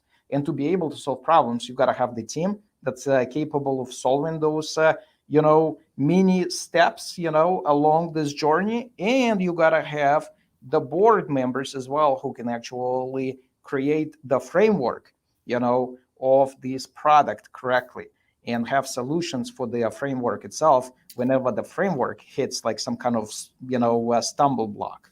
And so that's the key. So No, that makes a lot of sense and everything. What is it about that area that you're in, Seattle, that you think makes it such a powerful place for entrepreneurship and development? Because, like I said, I've had the pleasure now of the last couple of weeks of interviewing some entrepreneurs that have come out of that space. Of course, you've got the company that you're running and everything, but I also had the pleasure of interviewing a gentleman that's got a company out of Kirkland called Qubit and everything, and that's actually, you have let you know, but Qubit is actually a scheduling app for small businesses, and like I said, he's out of that area as well. So, and like I said, they're trying to create kind of that scheduling app that you can go and you use the haircut analogy. You can have everybody from your barber to your plumber all scheduled on the same app, and it'll kind of like free you up in his mind and everything. But I was just wondering, what is it about that region of our country that is so game for entrepreneurship? Well, first of all, look at this, right? So those guys, that's another tech company, right? So you're talking about people who are coming up with technical knowledge to make something like this into a reality, right? That did not exist before in that kind of shape, at least it did not. Okay. And so that requires a lot of technical knowledge. One thing about Seattle, I can tell you, and Kirkland is metropolitan. So that's, it's actually where I run on Burt Gilman Trail. It's right across, actually, from like Lake Washington. It's right, Kirkland is right across from it. So we have a lot of talented tech people over here, and that's one of the reasons that you see a lot of tech companies booming out of Seattle, right? And of course, a lot of tech companies came from here. I mean, including actually some broadband companies like T-Mobile is based in Seattle, and of course, you have Expedia, you have Amazon, Microsoft, right here as well, and a whole bunch of other ones. Zillow, Redfin, Redfin, I believe, is also based off Seattle. And so I think it's the key is the people, that they are pretty, technical. And so whenever you have all these technical people, well, you're going to have a lot of technical ideas. Because think about this: one of the benefits of capitalism, actually, when it was invented, I would say in I think it was 1594 in Holland, because it wasn't Netherlands back then; it was Holland, and it was actually implemented right there. and then England was the next one. The idea behind it is that you have information exchange. That's the key. So a lot of people are bouncing a lot of ideas, right? And then based on all these ideas, they are coming up with more ideas that wouldn't have been possible unless you actually shared these initial ideas among yourself. And so when you have a lot of technical people at the same spot, right, such as like, let's say Seattle area, or you have San Francisco with Silicon Valley, or you have Raleigh with RTP, you have a lot of technical people bouncing these ideas and all of a sudden coming up with new spins, and then the new spins of the spins. And then you have something that's being born because of this collaborative environment. So I think that's the key. Whenever you have a lot of technical people, they're going to come up with more technical innovations, just that makes because of sense. information exchange. Yeah. What advice would you give to other folks that are thinking that they want to go into entrepreneurship or thinking that they want to do something in that entrepreneurial alley? What kind of advice would you give them? Well, I would say this: it's not easy, and it's not just me saying it's easy. It's just because the road is very hard. Because you're trying to convince the world that your product is something that they need, right? So it's not really, and you're gonna hit a lot of no's. So whenever you hit a lot of no's, I think one of the key things over here is that you should not take it as something negative. You should not be like, and you shouldn't be thinking like, oh, that's all right that you don't want it, but deep inside you're kind of disappointed that they said no. I think you should be actually thinking that's great that they said it, because that's actually a potential for me to make something out of nothing, to make these people see what I see and keep working at it, and so then they are galvanized. You see, so I would actually think that whenever you have no's, okay, you should actually think this is great, because that means that it's going to keep you on your tippy toes. You're always going to be in shape. You're always going to be thinking. You're always going to be innovating. You're going to be actually better because of these stumble blocks. Because if you're going to have an easy road, well, guess what? You're likely not going to get to the results that you would have if you had to kind of like struggle. So do not be afraid of struggle. That's, I guess, what I'm trying to say. I think it's actually more like positive, because it's going to push you to be better, because we all need to be like on edge, right, to produce our best. So that's what I would personally, okay, recommend, is that do not be afraid or intimidated to hear and no. It's perfectly actually natural, and it's going to make you better if you take it in the correct way, where you're going to say, you know what, I'm going to get better. And it's not like to prove it to other people. It's more like to make them believers, right? To galvanize them, because they are saying no, and they don't necessarily want to shut you down. They're just not interested. They don't see it. Well, here's your chance to prove it. So then all of a sudden they are galvanized, that they actually excited, and you make fans out of this base, and you keep on growing. And that's one of the things that I gotta say about Let You Know, is that one thing to convince one person that this company is going to be great, but try to get, because we have over 40 shareholders, try to get 40 people to buy into an idea, right? It's a lot more difficult. Try to get the core players set up in your company, who are on the same page, who not just believe but know that we can actually achieve all this with hard work, determination, and pushing that knowledge envelope, right? So that's I think is critical. And so that's my advice, is that do That not. sounds like some great advice and everything, and some very powerful advice. You were talking about, and throughout this interview, you definitely uh, told some interesting stories of your own growth and things of that nature. And I know from the TED Talk that you sometimes also are very much about using comedy and things of that nature. So, how important do you think that those skills are, both being a storyteller and having some comic wit, in order to be a good salesperson?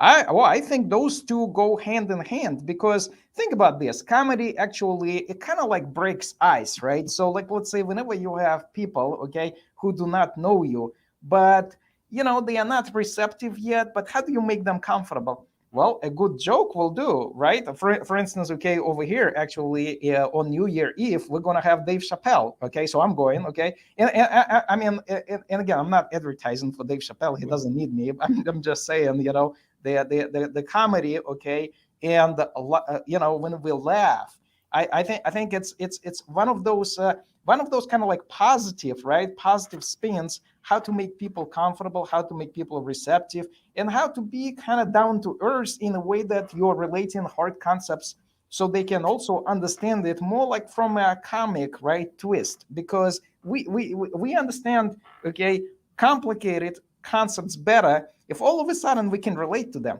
But how do you make people relate to them? Well, you got to make them receptive, right, to your ideas. And comedy is a way to get it done. So you see, I believe that's one of those critical things that you gotta have almost like entwined, into your, I don't want to say strategy, but kind of like a game plan, right, to make people believers, I guess. No, and the game plan is very important. We actually have another show that airs here on Tuesdays that Barbara H. Smith does, and she oftentimes talks about that she gets frustrated, and I guess that's the best way to put it, when she goes to hear motivational speakers, and the MC that introduces the motivational speaker basically reads the program, and she likes it better if they are given something that gives a little bit of a different twist that they can use as their kind of lead in, because a lot of times when she comes up, she talks about being an engineer at the age of 8, a race car driver at the age of 9, and I forgot what the other one is. But basically, she then tells a story about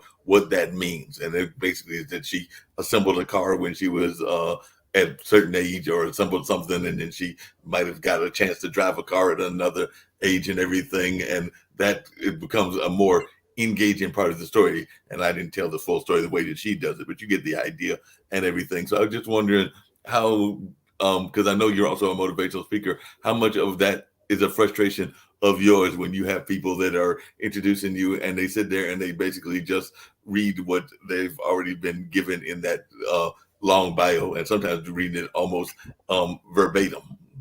Well, I mean, to be honest with you, if somebody is introducing me, at that point you're kind of nervous, so you're probably not paying any attention to what they're saying. Okay, Right.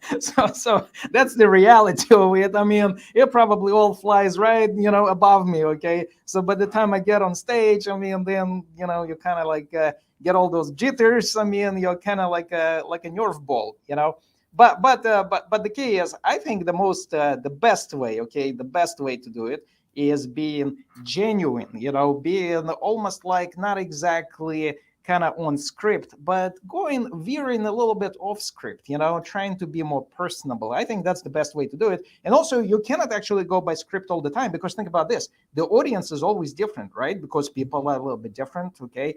They also, and it's not even the same person can be different at different time. Like, imagine that you actually came across, okay, me, when I'm thinking about something, like, let's say I'm riding on the subway back home and I'm thinking about the problem, and all of a sudden you ask me a question, I might not be like, let's say, at that point in tune, right, with something else, because I'm trying to solve something.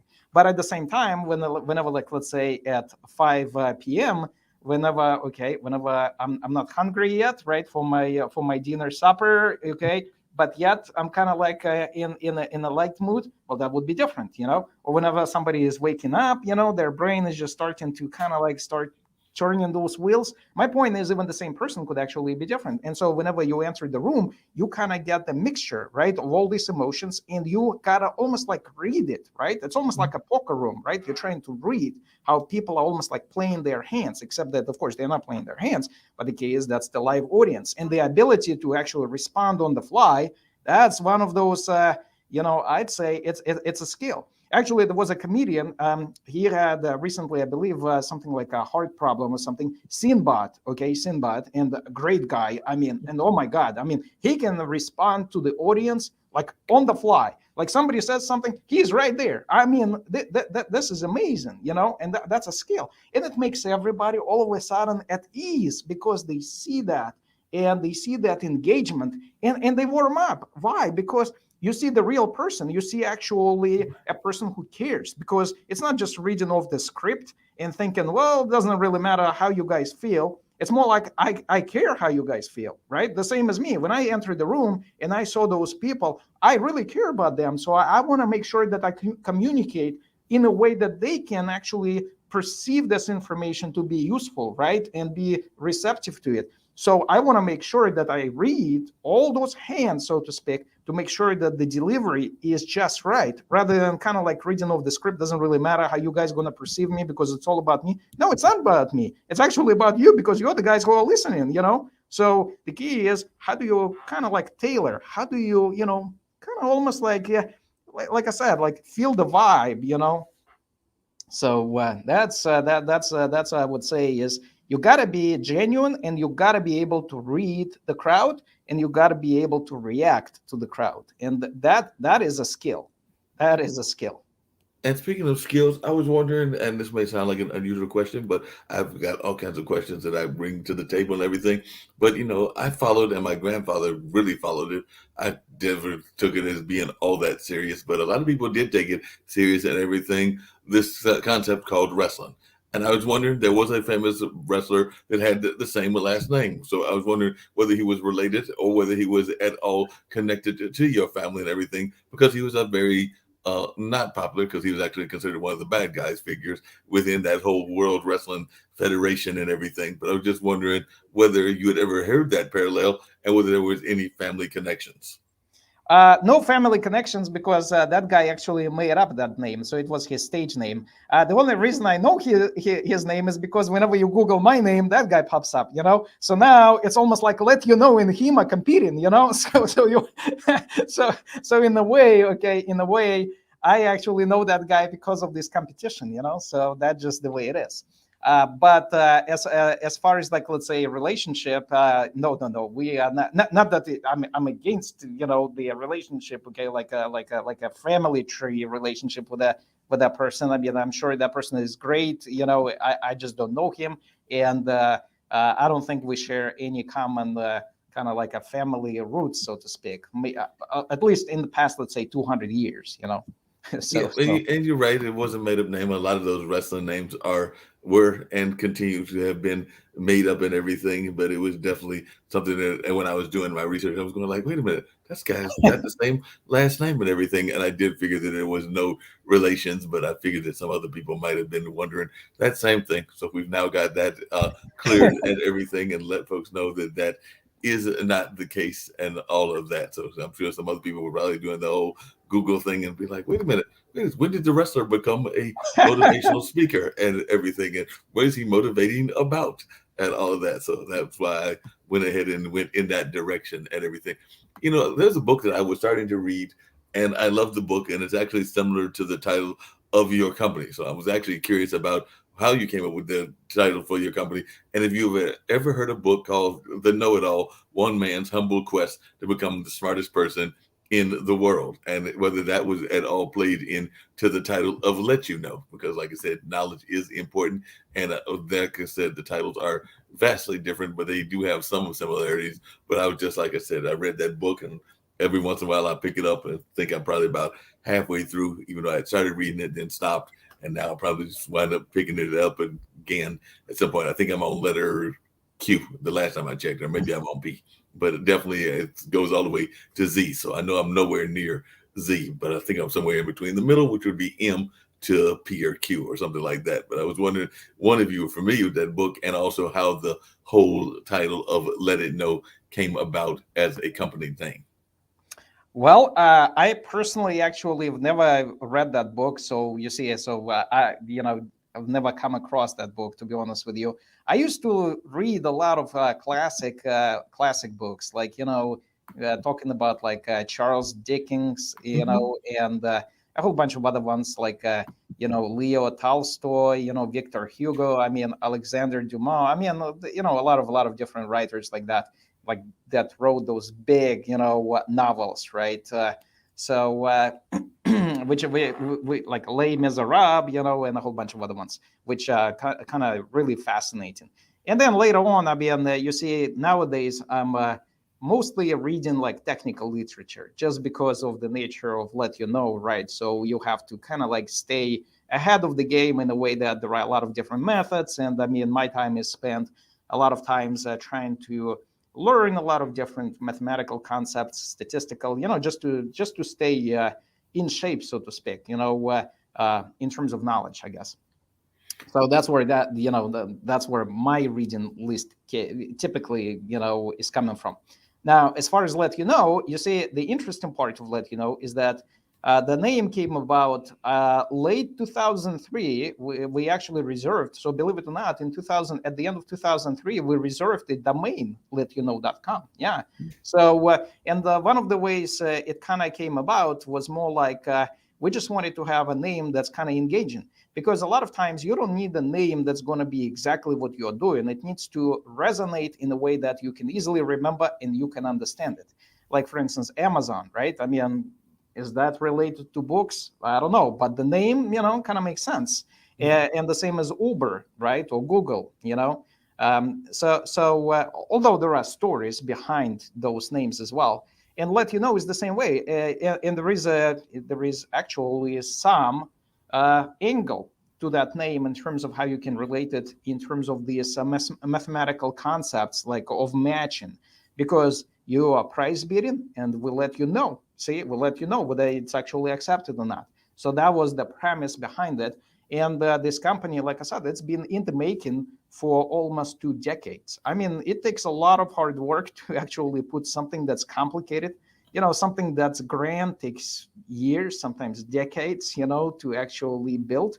And this is not just true with something like Let You Know. This is true with a lot of different concepts.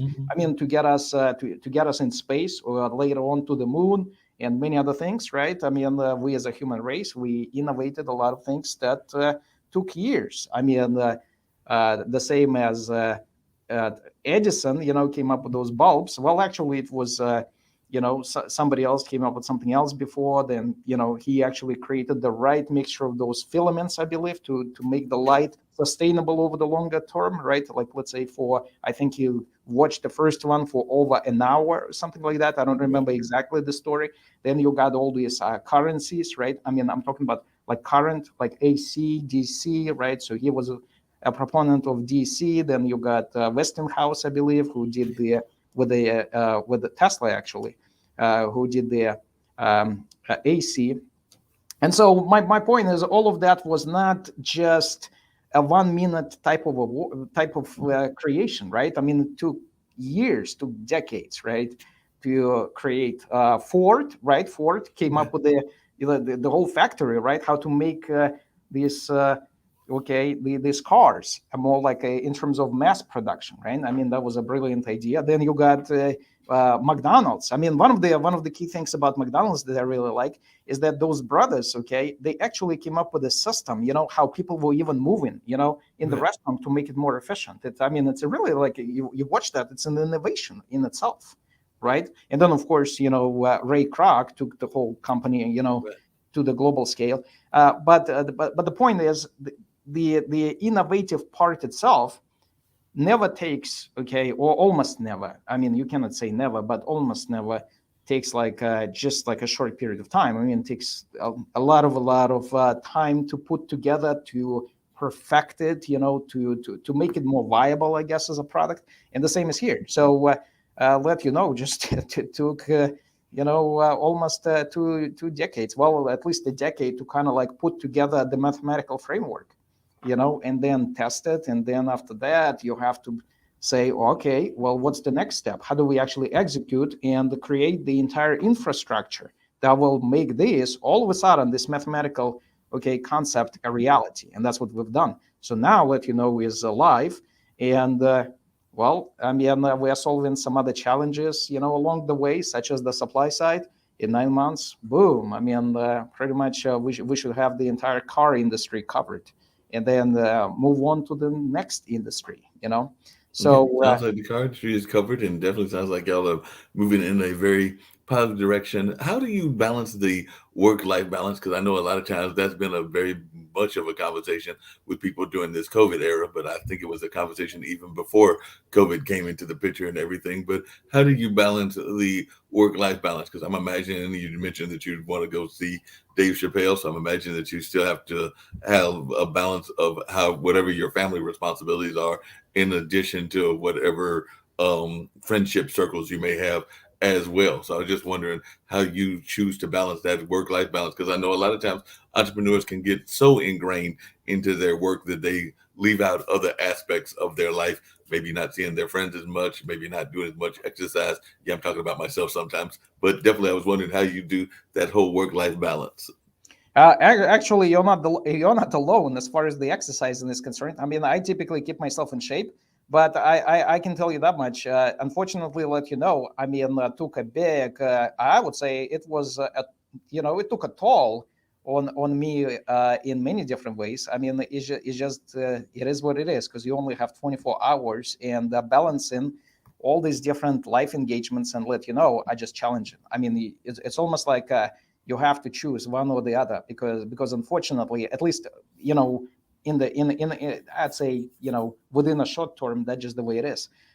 Like for instance, let me give you an example. I used to run and I still run 7 miles. Okay, 7 miles, couple times a week. Okay, so that's typically just my regular routine and workout and all that jazz. And whenever I run, I typically try to maintain a fast pace, like in 6 minute range, like 6:30, 6:40 per mile, minutes per mile. And I can tell you, because of inconsistency, that kind of took a hit, because now all of a sudden I'm probably not able to do it uh, twice or three times a week. So it just took a toll. I mean, let you know, unfortunately, is it is like a monster. You want to build a big company, and it's hard to maintain this balance. It's just really hard. So my hope is that I will be able to achieve, to reclaim my life, to get back my time in a matter of I'd say maybe 2 years. So that's my plan. So I'm just working hard to get there. But unfortunately, whenever you are creating something that has big implications, that has high scalability potential, and you are innovating from scratch, like truly from scratch, I think it's just hard to get that balance. It is what it is, and I'm not proud of it. I want to be more active. I want to, like, for instance, my family actually, my mom, my grandma, my sister, my dad's wife, they all live in North Carolina. I want to see them a lot more frequently. I have a lot of friends in Atlanta. I want to see them more frequently. I have a lot of friends in New York. I used to live in Atlanta and New York as well. And I want to see them more frequently, but unfortunately, reality is such that, it's just not feasible, at least right now. But that's my plan. So in about 2 3 years, I mean, I want to reclaim it. I want to be able to enjoy time with my family. I want to enjoy time with my friends. I want to be a lot more active in terms of exercise. Because like I said, I mean, I used to be, like on point with running, cycling, and many other things. I have these big plans that I'm going to do this triathlon, and going to get like really like fast results, and I'm going to work my way back. But it's just not easy. You said yourself, I mean, as far as exercising, and then of course you have a lot on your plate with, podcasts and radio shows, and it's not easy. That's the truth. I mean, it's hard to balance. People talk about balance, but I think at the end of the day, you have 24 hours, and that's the bottom line. Yeah, that makes a lot of sense. What are some of your goals, not just company wise, but individually wise, and things that you would like to see done in 2022? And do you even bother to set goals? I know that sometimes people will definitely be getting ready to do those New Year's resolutions. I gave up trying to do those many years ago, but I was wondering if there are any things that you have set in your mind that you would like to accomplish in 2022, as we're only a, about a week and a half away from the end of the year, and then we'll start a brand new year, which hopefully will have some positivity, and hopefully we'll eventually see the end of the pandemic as well. But just wondering what some of your goals are, either in life or in business as well.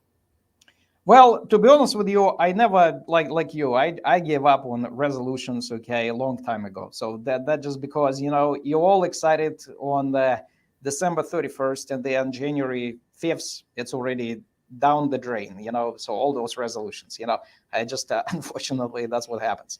So the way I actually think about this is I have concrete objectives, okay, as far as is concerned.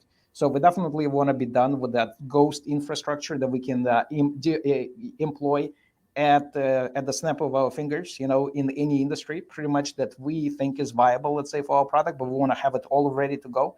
So I want to make sure that that all is complete. That's one. I want to build our supply side. That means that I want to have at least 500 dealerships, if not more. That's another okay. That nationwide. That's another okay. That's another objective. That right now we're actually making a lot of progress. Okay, so that's so those are two objectives. And objective number three is that there are going to be like some really, really high sales traction that we got to hit to make sure that we position ourselves in the right way to hit the IPO. That's our goal, to hit the, not the end goal, because nothing ends with us going public as a company, but that's, we want to work towards that objective. So we want to hit all the sales targets correctly to position us right to actually make that IPO feasible, within, let's say, 3-4 years from that point. And so we have those objectives. Now, as far as me personally, I mean, like I said, I want to reclaim my life, day by day, kind of like get back with more like with my family, spend more time with them. I want to get more active. Like I want to get back to my running 3 times a week. Okay, so I want to get that, and I want to get back my pace. So I want to kind of hit like more on a consistent basis, 640 to 650 per mile, So the other day I actually got to 658. I was kind of okay, on the right track, So that's something that I kind of strive myself personally. I want to be more, I guess, in line with my fitness in terms of where I want to be, and also there are a couple, couple other, I guess, personal objectives that I have that I want to kind of learn, like different skills. Like I'm not talking about new set of skills, but I'm talking about like new methods that I'm developing. Okay, so I want to kind of like shape. Like I'm talking about like hone those and have another new generation algorithm method. Okay, completely developed and this is not just this is more like my personal goal as well. And the reason for it is because see, whenever we did the matching algorithm, and we patented this, this is actually a contribution to science as well, because later on people will be able to actually look at it and they will be able to take it beyond its current capacity, beyond its current operating capability. So that's a contribution. The same as whenever I did the dissertation. I mean, whenever I got my, PhD, I mean, that was in the innovation that I've created. There was a new method how to properly compute price changes. There was an imputation method that was invented. So I take, I enjoy that, because to me, inventing something that hasn't existed before, it kind of brings a joy to me as a person, because I feel like I'm actually contributing, right? Like you are doing a lot with your radio show, you're contributing, you are spreading the word. And I want to do the same thing, except that my craft is not going to be exactly, or the way of communication is not going to be exactly a radio show or podcast, but it's going to be that method that I will develop, right?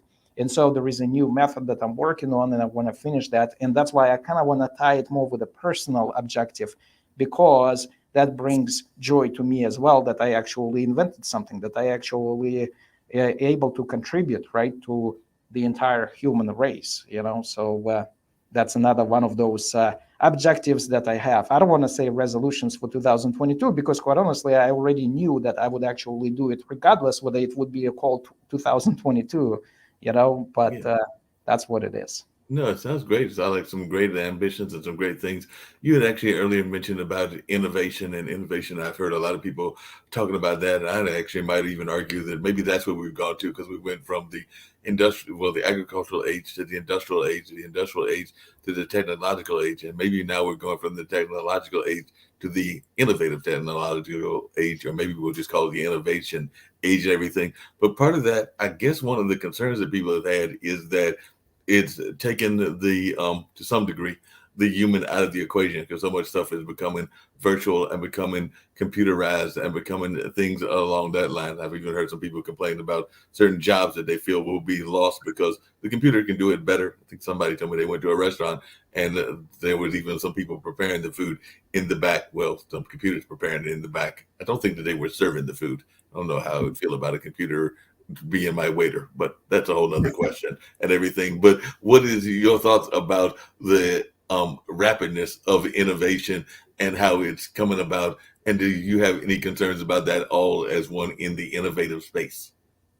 Well, I believe, and I don't think it's just going to be a belief. I think it's already pretty much empirically proven that we are on that tangent. It's going to get even more. Pretty much, I mean, what you just highlighted with this historic overview is that our progress is just taking off, right? I mean, we are kind of like learning from agriculture. And the reason, by the way, initially it was all based on agriculture is because that's exactly how we as a human race we had a need to solve the food problem, right? I mean, that was pretty much our initial one. It's like imagine that 5,000 years ago somebody invented a smartphone. It wouldn't make any even logical sense, right, as a product, because the key is people would be more concerned about getting food on their table, right? I mean, so but later it became more as a well, you have all these different factories, right? That all of a sudden coming up with more like, let's say, like, some products such as, like, let's say, silverware, right? And because you're eating that food, right, using forks and whatnot, right? And then you have chairs and basic necessities, and now this is taken to another level. I mean, we have this technological, right, revolution that now, as you said, like another wave, right, of innovation that's even beyond the technological revolution of 90s or even the early 2000 that we have. So I think it's just going to continue on, and it's going to get even more complicated in terms of the innovative mechanics, if you will. Okay, so that is unstoppable. That's just going to continue on, and I mean, this is just going to make our lives better. Now, as far as the rationale behind job displacements, I think some people have to understand that whenever we have more technological innovations, that means that it lowers the overall cost, right? Whenever it lowers the overall cost, more companies can actually all of a sudden use this technological innovation that wasn't available before at a lower cost to make new ideas be born. And so what's going to happen, there's just going to be more companies that are going to be created.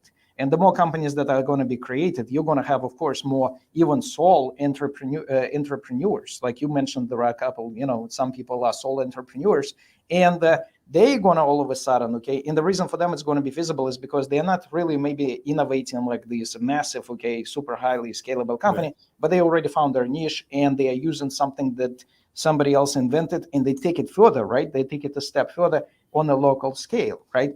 And so what's going to happen is you're just going to have a lot more companies being born because of all this revolution, which means that, yes, some jobs are going to be lost and a lot more will be created. And that's how it is. And that's the reason for the cost of capital. It's going to just go down. Think about this.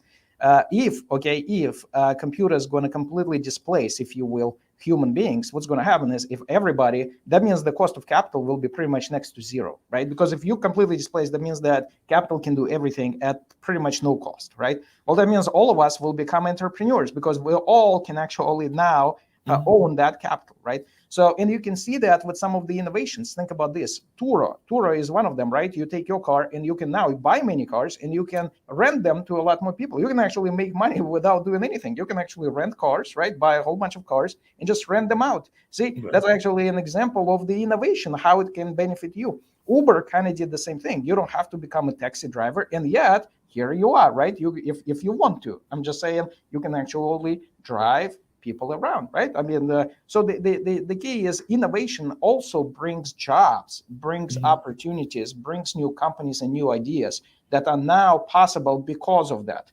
And so in a way, yes, if somebody cares that a particular job is going to be there, yeah, that may not be there because, like, let me give you an example. For instance, we used to have elevator, like, let's say, operators, right? Yeah.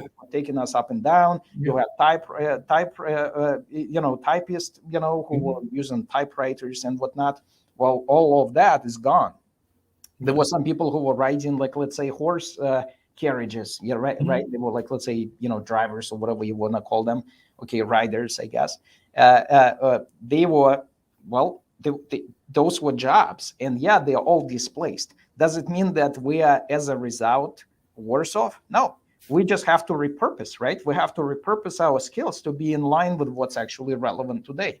And that's one of the key things, is that by staying in touch with today's technological revolutions, you just have to be always ready to be better. You have to be constantly, learning things. And that's actually going back when you asked me what was the advice that I have for some other entrepreneurs, right, who are thinking to enter this space. Well, not necessarily like our tech space, but some other possibly space. Is let me say this. I mean, you always want to be on top of whatever you are developing. Why? Because that knowledge is extremely important for you to be relevant. And to be relevant, you got to know what's actually on the frontier. That means that as we change, as new technology evolves, as new technology is actually being invented, you have to be in tune with these developments. You have to know exactly what's happening to be able to take it even further. And so, to me, it's an environment where it actually creates opportunities. It creates more jobs. It creates more wealth for everybody to partake. That's how I actually feel. And I think it's actually empirically, consistent, because if you look at the economy today and compare it to economy 100 years ago, 200 years ago, you're going to see that we have a lot more opportunities today than we used to have, let's say, 100 years ago, right? I mean, and that's the reality. And nowadays, I believe talent is the key. That's what's actually being valued, not some personal connections or something else. It's actually being a talented person. That's what's being valued. And that's great. That means that, you see, now we are converging to an age where individualism becomes the key. You as an individual are being valued based on your talents and everything else. And that's excellent. Not because of some kind of, demographic parameters or something else, but because you are human and you have unique set of Right. skills. And I think that's a great accomplishment of us as a human race. That's a great accomplishment. I've had some entrepreneurship friends of mine that have told me that they sometimes one of their frustrations, I'd love to hear your thoughts about this, is that being entrepreneurs, that they sometimes get approached by people that have all kinds of ideas. Some of them might be what some people might consider harebrained ideas and things of that nature, but they find that they sometimes have to say no to folks and things along that line. And then I've also had some entrepreneurs that have been in the for lack of a better term, the single space and things of that nature. And they get frustrated because sometimes people don't want to approach them because they're intimidated by them. So I was just wondering if you have any thoughts to entrepreneurs in any of those spaces, because I do know some people that are feeling that they may not get the kind of life that they would want in their social life and can even be in their friend circles because the people are the general population is intimidated by what they have accomplished or things of that along those lines. And then, like I said, I do know some people that are oftentimes having people try to approach them with not just relationship ideas, but ideas in general. And sometimes they have to find it in their heart to let them know that that's not going to work or to break it down to them in one form or fashion. So I was just wondering your thoughts about those reflections that I've seen from friends of mine in that space of having a certain amount of income, for lack of a better term. Okay, well, first of all, let me kind of decompose this. That's a pretty loaded, great question, loaded, So I'm going to kind of decompose it into mini sub questions. So first of all, I want to make sure that people are not intimidated, to approach me anytime. It doesn't really matter whether we're going to become a super successful company, I become a billionaire. It makes zero difference. Quite honestly, none of that matters. What matters is you as a person, and that's it. I mean, everything else, they're just a bunch of fluff, right? I personally value money only for one reason. It gives you financial security, so you don't have to stress, over bills or those sorts of problems. But it doesn't mean that all of a sudden I know the answers. And that's one of the things that I'm gonna now switch gears and gonna, like, let's say, whenever these people are gonna, like, let's say they're gonna find it in their heart to say that it's not gonna work. I don't think that's actually a correct approach, because I think people shouldn't be like, I'm gonna say no, like I'm not interested. It doesn't mean, by the way, I'm not interested. It's almost like a test. If I say that, I've heard that a lot, right? And so to me, I embrace it as a challenge. So I'm like, okay, so let me actually try to make this better. So this person all of a sudden going to be interested. But you see, there is a big fundamental difference between saying I'm not interested, okay, no, and this not going to work. How can you know this not going to work? It's like then you almost like taking a role of this omnipotent, like this all-knowing creature, right? That's going to know every single thing that's going to happen perpetually. Okay. I don't know this. I have no idea what's going to be tomorrow because there could be like an innovation that will make this, whatever I think is not going to work here, all of a sudden quite relevant, right?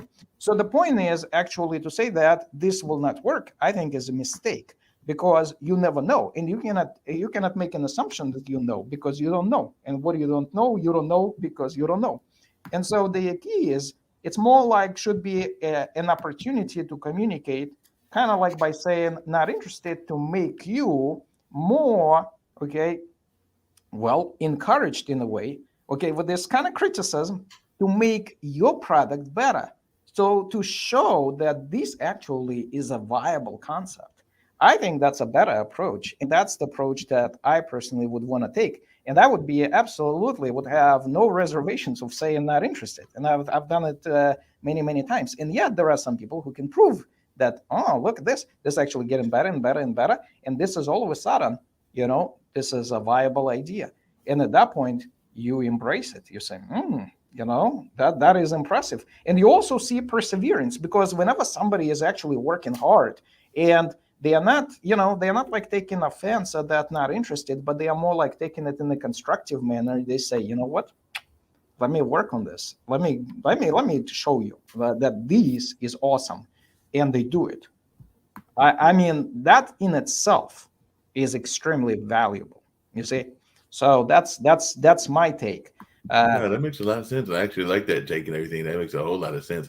Getting ready to wind down now and everything, and I've thoroughly enjoyed this conversation. I'll have to have you come back again in the very near future and come back and share more of how the company is going and more of your journey and everything else, because I've thoroughly enjoyed having this conversation with you. One of the things that I do with just about all my guests on all the various shows that I do is I ask them their message of positivity and hope, because definitely we are heard in about 150 countries and all 50 states in one form or fashion or another. So any messages of positivity or hope that you want to share, and also how folks can reach you on social media and any other ways that you want folks to reach you as well. But that's one of the things we try to do at the end of all my shows, because I do believe in trying to spread the positivity and encouragement to this global world that we are in. Well, thank you. I mean, first of all, I would love to be back. I mean, your show is amazing. You are awesome. I mean, and you're asking great questions. I mean, and I'm not saying they're just great questions for the sake of saying they're great questions, but because they are great, because you actually highlight all these different aspects of business world as well as the outside world and connecting those two together. As far as like, let's say the message of positivity, I think we don't even have to really go by my words. Look at outside. Yes, if you're going to focus on negative, you're always going to see negative. That is true. But let's look at reality. The reality is such that we had a pandemic, right? We didn't have anything to it. All of a sudden you have vaccines, for instance, that were created. Now we can debate whether some people like it or don't like it, or with some, politics behind it. But the point is that innovation came about, right? I mean, that's positive. That means that we as a human race, we are able to solve complicated problems. And that I think is actually extremely valuable, right? Also, we have a new business environment where all of a sudden a new dogma is being born, such as you don't have to go to work, but you can become more efficient. You can actually work from home, right? That's also kind of valuable because, for instance, if you are a mom and you have 4 kids, wouldn't it be nice actually to be home so you can take care of your kids and yet deliver the results? Why do you want to punish that person, right? By saying, well, you have to go to work. That doesn't make any logical sense. And I think the businesses all of a sudden restructure, right, their vision, and they embrace that and they actually accept it. That's positive. I think that's excellent, right? And so there are many things that are all of a sudden happening in today's world that are extremely positive in a way that we embrace new ideas. We innovate something that hasn't been done before. We invent things that we didn't have before. Those are great positive things. So if I'm actually looking ahead, I'm only imbued with optimism, complete optimism, that we're just going to get better, and we're going to get better, and we're going to get better, because that's our track record, just like, for instance, okay, uh, in many other areas. Look at, like, let's say, EVs, like cars, so electric cars, right?